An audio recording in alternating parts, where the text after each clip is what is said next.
Pertama saya bahas yang dari Dasko materi bersama ya. Nah, karena ini penjelasannya yang kurang, jadi yang saya masih belum jelas, mungkin saya lari ke materi di Benford Analytic, Forensic Analytic. Nah, jadi kalau yang pertama dibahas di sini, penggunaan fungsi statistik pemilihan sampel acak. Penggunaan statistik untuk mengidentifikasi masalah. Kalau kemarin melakukan sampel ya, itu untuk memudahkan kita supaya kita cukup memeriksa sampel saja dari keseluruhan data ya yang ada, yang menjadi atau data yang kita terima dari auditi ya. Nah, tapi sekarang sesudah data itu kita terima, kita lakukan sampel ya, kemudian bagaimana kita menganalisisnya, gitu kan? Yang pertama biasanya menggunakan statistik ya. Kita melihat dulu sampel yang diberikan tersebut, atau misalnya juga bisa saja populasi bisa juga ya, yang kita analisis itu. Kita biasanya identifikasi angka-angka statistik ya. Jadi statistik ini ada dua pengertian teman-teman ya.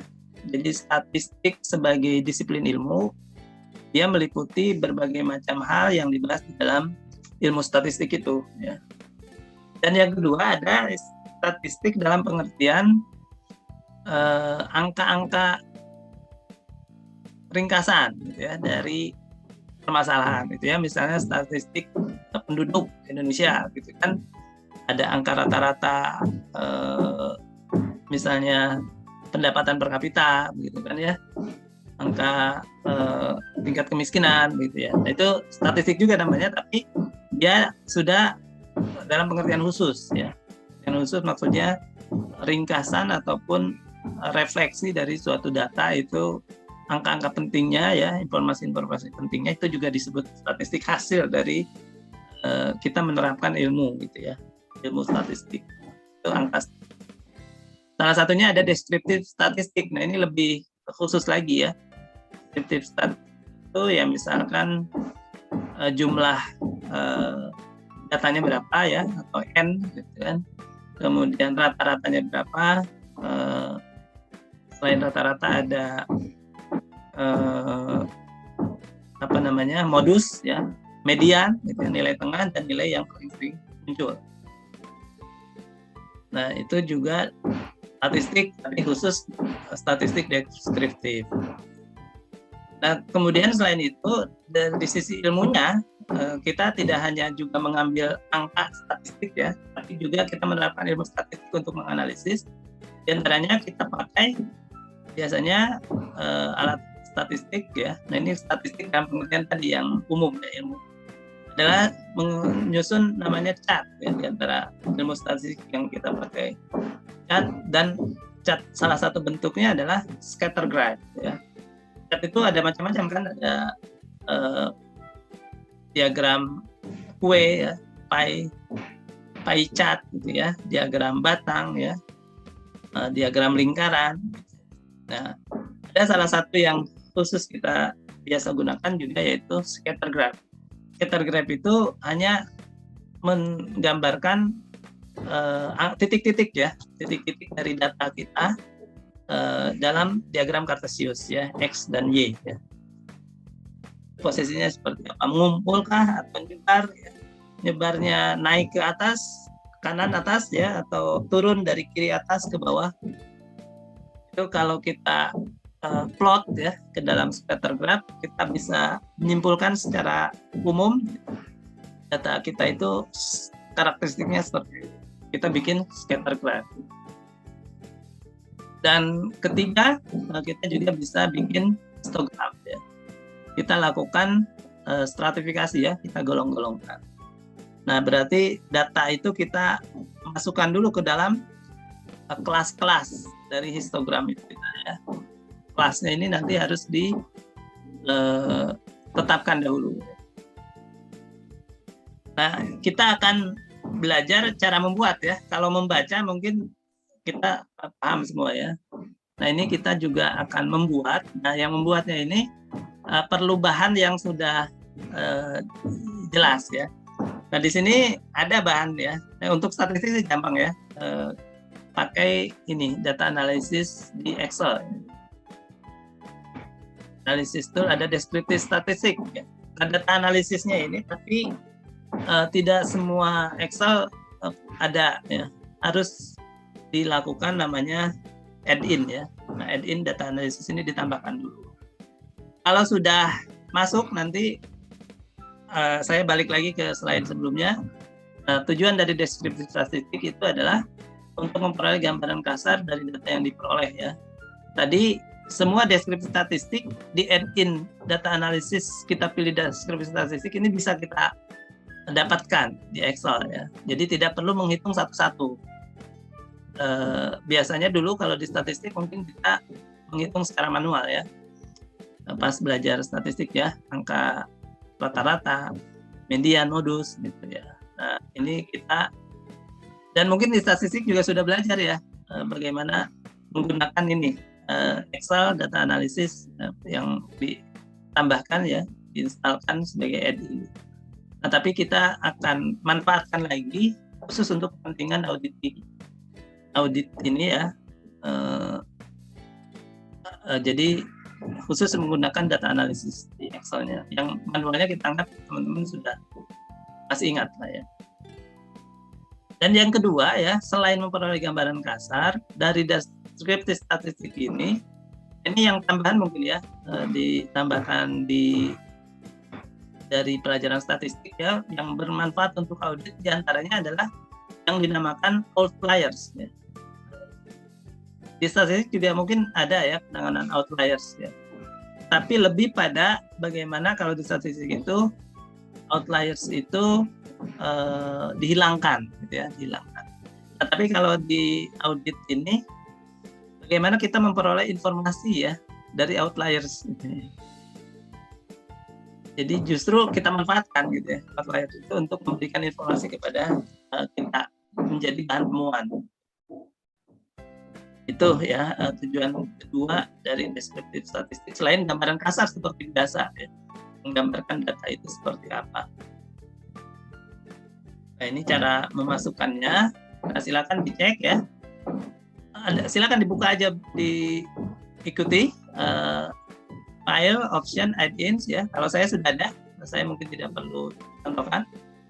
Tapi teman-teman bisa cek ya di data itu sudah ada data analisis atau belum gitu ya. Kalau belum, nah ikuti langkah ini. Langkahnya hanya ada 3 langkah ya. Buka file, kemudian option, ada pilihan option di bawah biasanya ya. Terus pilih add-ins. Nah, terus Excel add-in-nya cari analisis tool pack ya. Nah, kemudian di manage di bawah ada go ya, diklik go, itu yang dikasih angka 1. Di sini 2 ya, langkah kedua klik go. Langkah 3 berikan tentang analisis tool pack ini ya, dan oke. Nah, masuklah. Masuk nanti di data Anda pilih analisis ya, kemudian deskriptif statistik ya. Nah, bagaimana menghitung summary statistik ya? Ini kita klik summary statistik. Outputnya kita simpan di mana? Nah, termasuk confidence level of formin ya. Nah, ini kalau data kita itu sampel saja ya. Kalau sampel saja kita pasang ya confidence levelnya berapa supaya kita bisa memprediksi populasi. Itu yang materi kemarin ya. Jadi pilih kolom yang akan dianalisis, yang di kolom A ini 1 ya. Di A ini kemudian langkah A ya, kemudian pilih tempat di mana kita meletakkan hasil analisis ya, dan berikan centang summary statistic confidence level kalau merupakan sampel. Hasilnya kira-kira seperti ini ya. Nah, jadi ini namanya statistik ya dari kolom penjualan ya. Statistik kolom data penjualan kita itu di summary ya, ringkas datanya. Oh, ternyata minnya 63 juta. Ya. Ya, koma atau 63 Ini kayaknya 63 juta ya. Dengan standar error 23, mediannya 16 juta. Standar deviasinya 750. Ini nanti kita coba saja ya. Adakah informasi yang menarik dari data tersebut? Range-nya 21 juta, maksimumnya 21 juta, sum-nya 66 juta ya. Ini skewness-nya 26 kanan. Adakah yang menarik apa ya? Median. Nah ini kan mungkin min-nya 63, mediannya di kiri ya. Min-nya di kanan. Jadi ini ditunjukkan juga dengan skewness 26 ya. Kayaknya datanya itu menceng gitu ya. Ke kanan ya.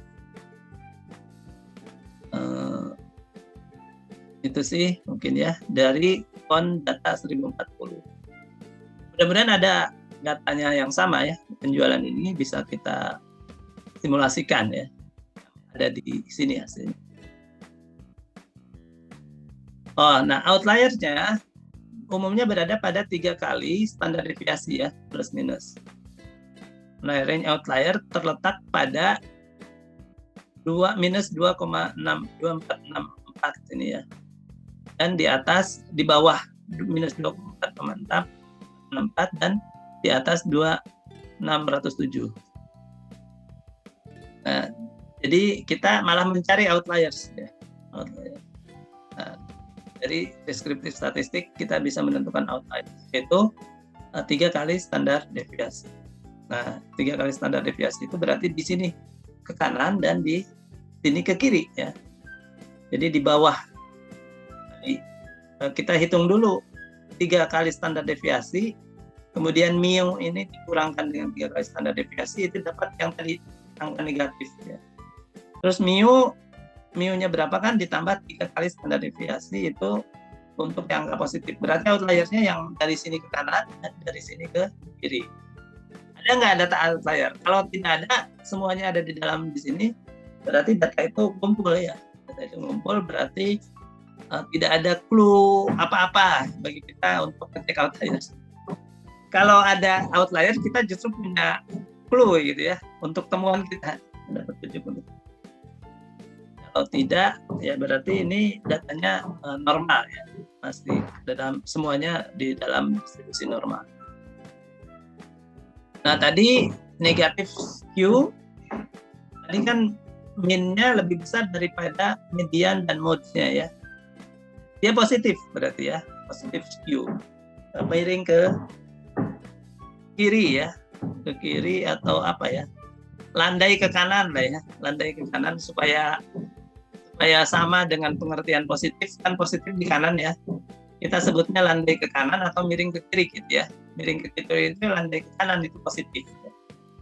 Kalau miring ke kanan, landai ke kiri itu negatif. Jadi negatif itu yang landainya di kiri. Jadi supaya sama dengan negatif, berarti kita pegang landai. Landainya di kiri, min-nya lebih kecil daripada median dan modusnya. Berarti dia miring ke kanan.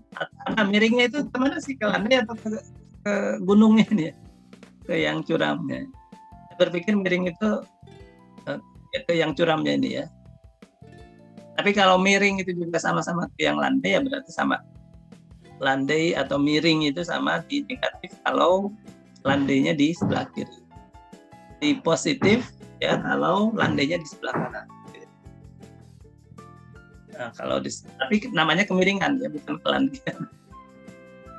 Jadi saya mikirnya miring itu ya yang kirinya. Tapi kalau kiri tapi disebut positif berarti landainya ya.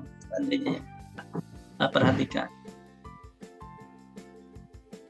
Oke, nah frekuensinya itu kan kalau modusnya, jadi modus yang menarik kemiringan ini ya, modusnya itu lebih besar daripada min-nya ya, jadi dia negatif skew ya. Kalau modusnya lebih besar, lebih kecil daripada min-nya, tidak menarik ya, menarik kurva itu untuk landai ke kanan atau positif. Oke.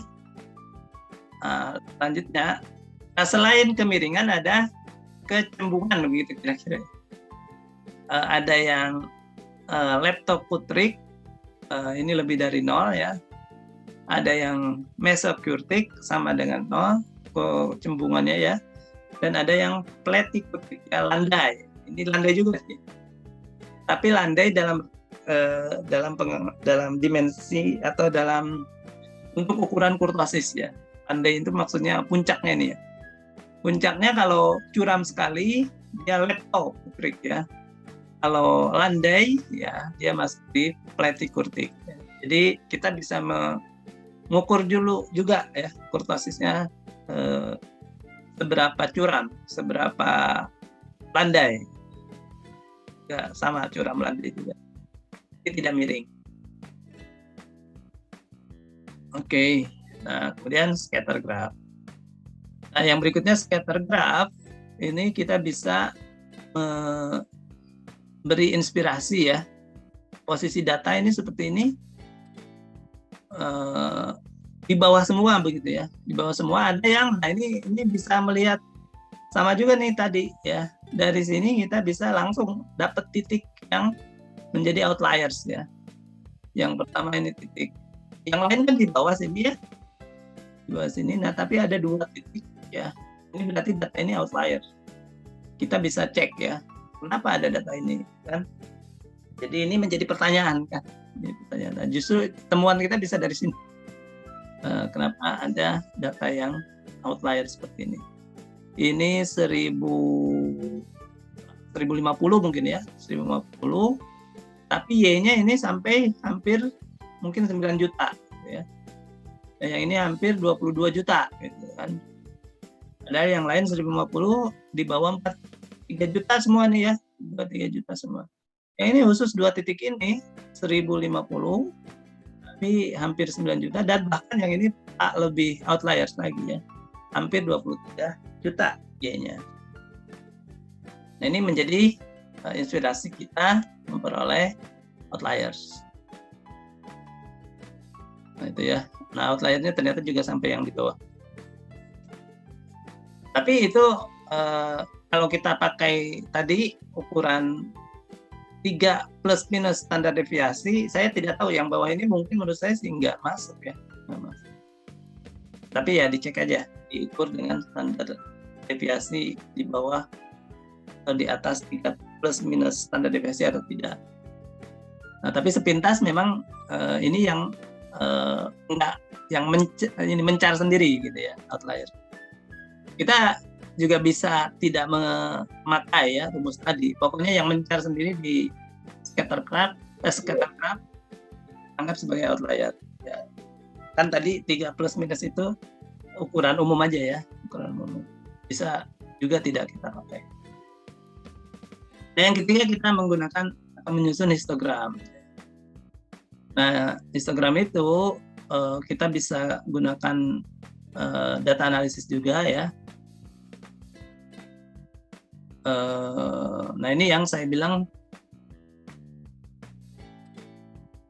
ini belum tahu mempraktekannya nih. Saya harus cari referensinya, ya, referensinya. Ini pertama menghitung dulu. Nah, tapi di buku yang nanti saya jelaskan ya, atau sudah saya jelaskan sebenarnya di YouTube, tidak pakai hitung-hitungan begini. 3,5 kali standar deviasi dibagi dengan akar N pangkat 3, akar pangkat 3 dari N. Ini nah untuk menerapkan ini dasarnya apa? Saya harus nyari referensi ya. Mungkin sudah ada referensinya, cuma perlu dibaca-baca dulu. Dan kemudian kita terapkan dalam perhitungan. Nah, ini penerapannya juga. Nah, ini ya contohnya. Contoh membuat grafik menggunakan add-in dengan data penjualan kurang dari 100. Nah, berarti dimasukkan dulu. Data penjualan ada di kolom C, bin range. Nah, bin range-nya J2, J21 itu berarti bin range-nya harus dihitung dulu ya. Nah, ini sayang kan tidak ada ininya nih, tidak ada contoh bagaimana. Langsung aja jadi gitu. Jadi nah ini saya yang harus cari ke Dosko atau cari ke referensi ya, saya tanyakan. Nah tapi saya ada alternatif tadi ya, menghitung dari referensi yang lain yang sudah saya miliki, sudah saya temui. Nah tapi kita coba dulu sebelum masuk ke referensi lain, kita lihat di datanya ya. Datanya ini outliers apa nih? Kita buka dulu, ini dari PowerPoint ada file outliers.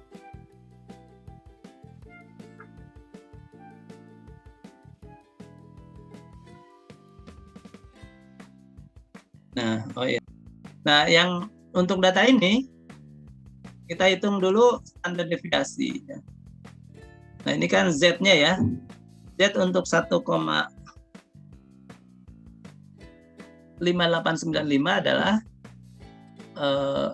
1,5895 minus G19. G19 itu minus mu ya.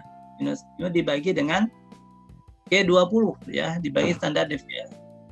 Jadi ini untuk menentukan Z-score dari setiap titik ya. Itu X dikurang mu dibagi standar deviasi. Yang ini juga sama, X dikurang mu dibagi standar deviasi. Z-score-nya semua dihitung ya, termasuk yang outliers.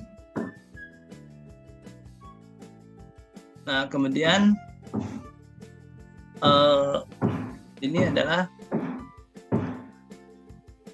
kalau minus 3 ya, maka batas outlier itu berapa? Nah, ini minus 4 kan langsung G3 kali G20 ya. G20 itu standar deviasi kan, plus G19. G19 itu min ya. Jadi minus 3 kan batas outliers ya. Minus 3 kali standar deviasi ditambah min ya, ditambah min.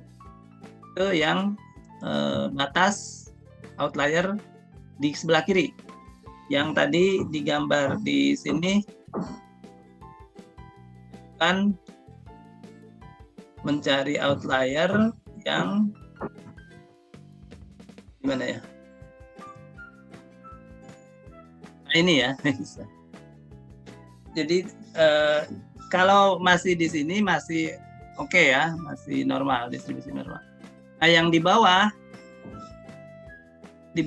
mu minus 3 kali standar deviasi, kalau ada data di sini ya, mu minus 3 kali standar deviasi, dan atau di atas mu plus 3 kali standar deviasi, itulah yang outlier ya, menurut ukuran secara umum lah.